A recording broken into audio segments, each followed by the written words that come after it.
अस्सलाम वालेकुम। अच्छा, आज की वीडियो में हम ब्लॉक्ड अकाउंट को डिस्कस करेंगे कि ये क्यों ज़रूरी है और किस-किस पर्पज़ के लिए ज़रूरी है और हम इसको बनाने का तरीका भी सीखेंगे कि हम इसको किस तरह बाय सेल्फ क्रिएट कर सकते हैं, ठीक है? अगर आप जर्मनी किसी भी पर्पज़ के लिए जा रहे हों, स्टडीज़ के लिए जा रहे हों, वर्क के लिए जा रहे हों, अपॉर्च्युनिटी कार्ड के लिए जा रहे हों, वर्क सर्च के लिए जा रहे हों, पीएचडी के लिए जा रहे हों, तो blocked account is a compulsory requirement for you, ठीक है? तो मीन्स कि आपको ब्लॉक्ड अकाउंट एनी हाउ चाहिए होगा कि अगर आप जर्मनी का स्टडी वीज़ा या कोई भी वीज़ा प्लान कर रहे हैं, ठीक है?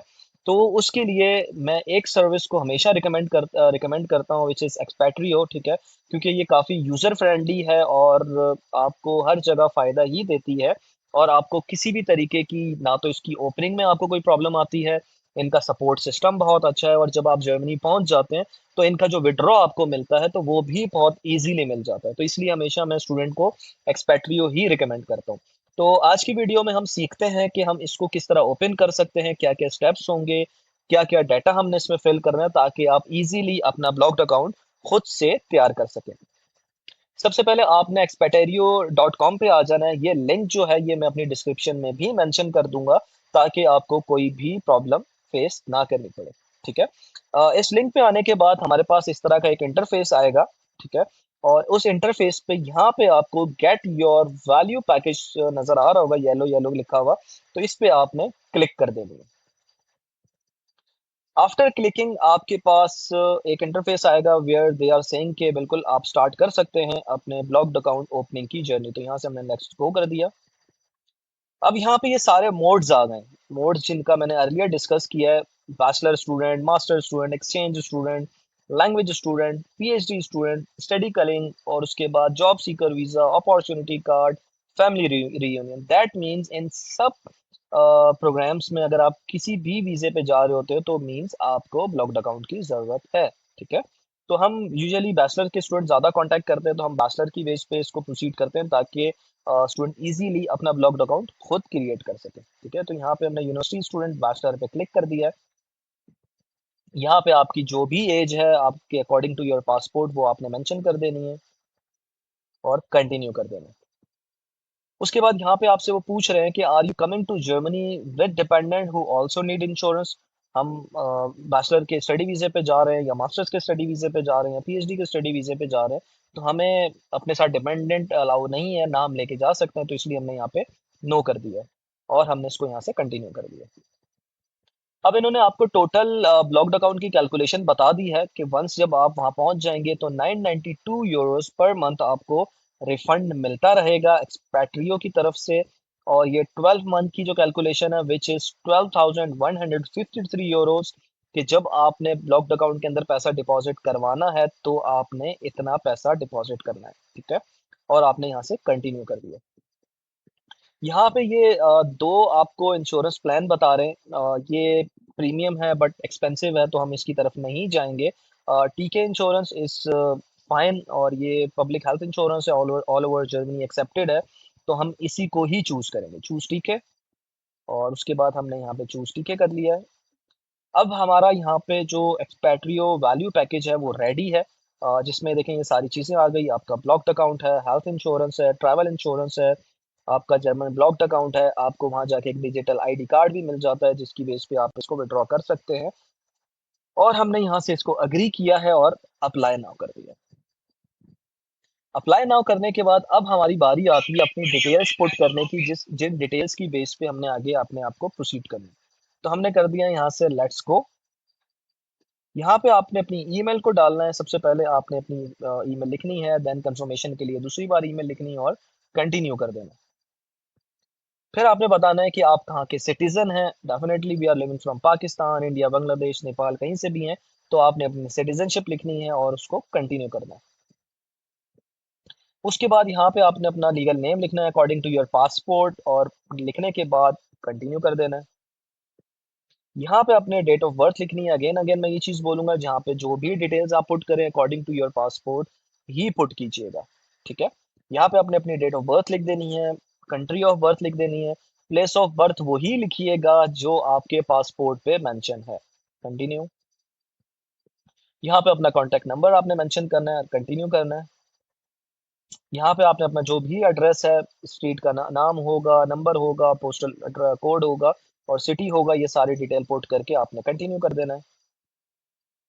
अच्छा, यहाँ पे आपने अब जो चीज़ है जो मैं आपको समझाना चाहूँगा कि इस लिस्ट में अप्रॉक्सीमेटली जर्मनी की हर यूनिवर्सिटी का नाम है, हर यूनिवर्सिटी का नाम है, ठीक है? तो आपको जिस भी यूनिवर्सिटी से एडमिशन आया हुआ होगा, आपने वो देखनी है कि वो कहाँ है, उसको सेलेक्ट करना है। फिर भी इन केस अगर वो यूनिवर्सिटी अवेलेबल नहीं है, तो यहाँ से आपने इस पे चेक लगा देना है, तो आपके सारा प्रॉब्लम खत्म हो जाएगा। वैसे यूजुअली हर यूनिवर्सिटी अवेलेबल है, आपने सर्च करना है और चूज़ करना है, ठीक है? उसके बाद आपने अपना एडमिशन लेटर देखना है कि आपको कौन-सा कैंपस है, जिस भी यूनिवर्सिटी में आपका एडमिशन हुआ है, वो आपने यहाँ पे मेंशन करना है। उसके बाद आपकी कौन-सी फ़ील्ड है, आपने वो वाली फ़ील्ड मेंशन कर देनी है। फॉर एग्ज़ाम्पल डाटा साइंस है, इंजीनियरिंग मैनेजमेंट है, इंडस्ट्रियल इंजीनियरिंग है, व्हिच इज़ योर फ़ील्ड, तो आपने वो मेंशन कर देना है। मैंने लिख दिया जी big data and business analytics. उसके बाद आपका सेमेस्टर स्टार्ट कब हो रहा है, ठीक है? यूजुअली जो समर इनटेक होता है वो अक्टूबर में स्टार्ट होता है। सॉरी, विंटर इनटेक अक्टूबर में स्टार्ट होता है और समर इनटेक मार्च में स्टार्ट होता है, ठीक है?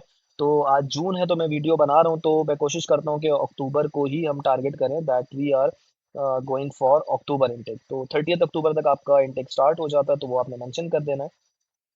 और ये जो डेट होती है बेसिकली आपके एडमिशन लेटर पे मेंशन भी होती है, ठीक है? तो आपने अपनी एडमिशन लेटर से देखनी है कि आपका सेमेस्टर कब स्टार्ट हो रहा है, तो वही डेट आपने यहाँ पे मेंशन करनी है, ठीक है?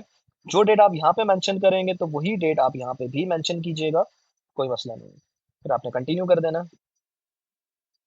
कंटिन्यू करने के बाद आपसे ये पूछ रहे हैं कि from which country are you allocating, means आप किस कंट्री से जर्मनी आ रहे हैं, तो आपने यहाँ पे पाकिस्तान सेलेक्ट करना है और कंटिन्यू करना है, ठीक है? अब ये आपसे पूछ रहे हैं कि जो भी आप according to your financial details के आप जो ब्लॉक्ड अकाउंट के अंदर पैसे डाल रहे हैं, तो वो कहाँ से आए, ठीक है? तो यहाँ पे there are number of options. आपके रेमिटेंसेस हैं, इनहेरिटेंस है, रेंट की सूरत में आते हैं। अगर आप कोई सैलरीड पर्सन है तो सैलरी, आपकी सैलरी की सेविंग है, प्राइवेट मीन्स है, या अगर आपका कोई अपना बिजनेस है या लिबरल प्रोफेशन है, ठीक है? तो प्राइवेट मीन्स इज फाइन, तो आप प्राइवेट मीन्स यहाँ पे कर सकते हैं। सोर्स भी आपने बतानी है, वो भी आप सेम कर दीजिएगा। अब आपसे यहाँ पूछ रहे हैं कि are you US for US person for a tax purpose. No, हमारा कोई ताल्लुक ही नहीं है वहां से, तो इसलिए हमने यहाँ पे नो कर दिया। In which countries are you are tax resident, आप किस कंट्री के टैक्स रेजिडेंट है? सबसे पहले आपने यहाँ पे पाकिस्तान सेलेक्ट करना है, ठीक है? That you are living in Pakistan. और उसके बाद वो आपसे पूछ लेगा कि आप अपना एनटीएन नंबर लिख सकते हैं। अगर आपके पास एनटीएन नंबर नहीं है, देन आप यहाँ पे चेक लगा भी सकते हैं that I don't have tax identification number in this country, ठीक है? और आपने कंटिन्यू कर देना।